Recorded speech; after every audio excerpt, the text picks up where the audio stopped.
Amaravati metro రైలు ప్రాజెక్టుకు ఊహించని అడ్డంకి ఎదురైంది. సివిల్ టెండర్లు రద్దు చేస్తూ డీఎంఆర్సీ నిర్ణయం తీసుకుంది. టెండర్ల ప్రక్రియ పూర్తయితే జూన్లో పనులు ప్రారంభించాలని భావిస్తున్న మెట్రో అధికారులకు ఇది ఊహించని పరిణామం. త్వరలోనే మరోసారి టెండర్లు పిలుస్తారని అధికారులు చెబుతున్నారు.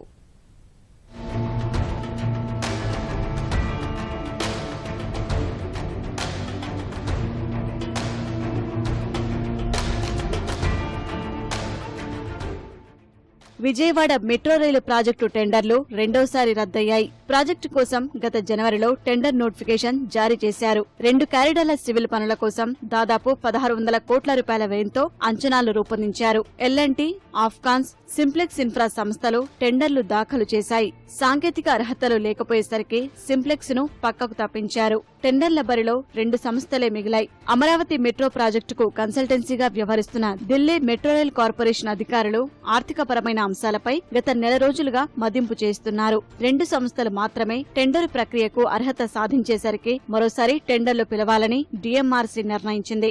ఇదే విషయాన్ని అమరావతి మెట్రో రైలు ప్రాజెక్టు అధికారులకు తెలియజేసింది. త్వరలోనే టెండర్లు పిలవనున్నట్లు వెల్లడించింది. టెండర్ల ప్రక్రియ పూర్తయి నిర్మాణ సంస్థను నేడో రేపో ఖరారు చేస్తారనుకుని అమరావతి మెట్రో అధికారులు భావిస్తున్నారు. ఆ మేరకు భూసేకరణ ప్రక్రియ, రుణ మంజూరు ప్రక్రియను వేగవంతం చేశారు. ఇప్పుడు టెండర్లు రద్దయ్యేసరికి అయోమయంలో పడిపోయారు.